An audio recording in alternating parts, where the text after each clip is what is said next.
nikmat iman, nikmat Islam, sampai nikmat sehat walafiat, sehingga kita bisa berkumpul di tempat yang insya Allah diberkahi Allah Subhanahu wa Ta'ala. Salawat serta salam semoga tercurah limpahkan kepada Nabi akhirul zaman, seorang Nabi yang lahirnya saja membuat goncang alam semesta, membuat heboh para malaikat Allah Subhanahu wa Ta'ala.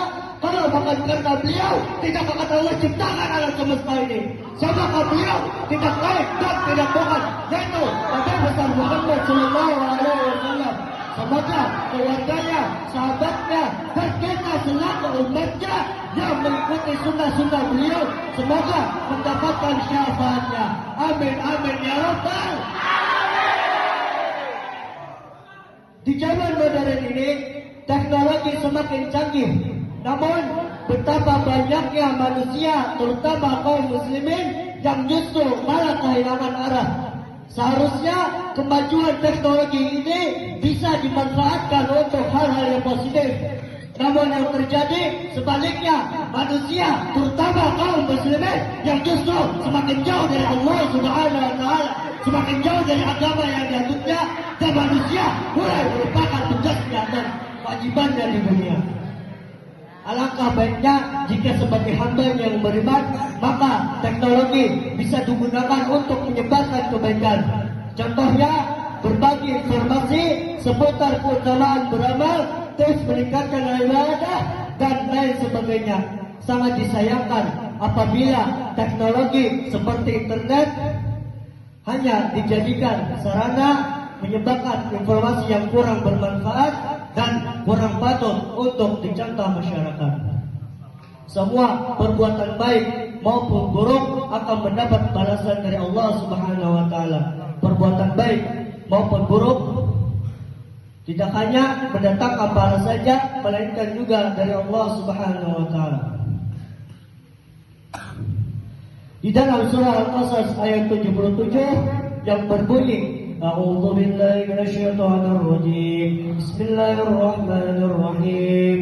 Wa ahsin kama ahsanallahu ilaik wa la tabghil fasada fil ard. Innallaha la yuhibbul mufsidin. Artinya, dan berbuat baiklah kepada orang lain sebagaimana Allah telah berbuat baik kepadamu, dan janganlah berbuat kerusakan di bumi, karena sesungguhnya Allah tidak menyukai kepada orang-orang yang berbuat kerusakan. Di dalam hadis juga disebutkan yang mana Rasulullah Sallallahu Alaihi Wasallam bersabda, ittaqillaha haitsuma kunta wa atbi'is sayyi'atal hasanata tamhuha wa khaliqin nasa bi khuluqin hasan. Artinya, bertakwalah kepada Allah dimanapun engkau berada, dan ikutkanlah sebuah kejahatan dengan sebuah kebaikan, niscaya ia akan menghapus kejahatan tersebut, dan bergaulah dengan manusia dengan akhlak yang baik. Jika ingin berbuat baik, jika kita ingin berbuat baik, maka sebaiknya yang dilakukan, satu, dilakukan secara sembunyi-sembunyi, karena lebih bagus hanya Allah saja yang mengetahuinya, dan ini untuk mencegah timbulnya rasa sombong atau takabur dan rasa ujub atau bangga diri. Yang kedua, dilakukan secara terang-terangan dan niatkan bukan untuk takabur dan ujub, tetapi untuk menyebarkan kebaikan dan diikuti oleh orang lain.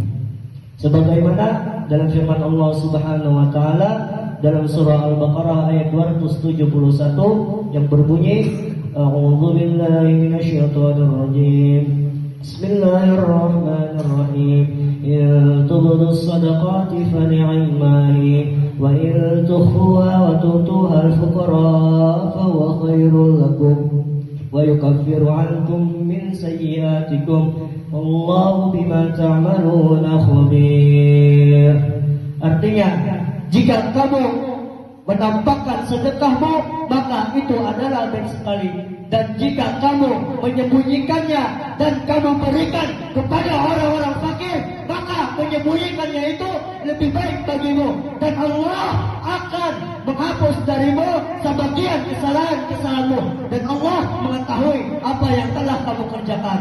Imam Syafi'i berpesan kepada murid-muridnya, a'lidu bi ta'atikum izharan li'ubudiyatikum kama yatadhaharu ghairukum bil ma'asi wa alaikum bil i'lam linnasi bima manahakumullahu ta'ala minal ulumi wal ma'arif. Artinya, nampakkanlah ketaatanmu agar orang-orang tahu ibadahmu sebagaimana orang lain mempertunjukkan kemaksiatannya. Demikian muhadarah yang dapat saya sampaikan.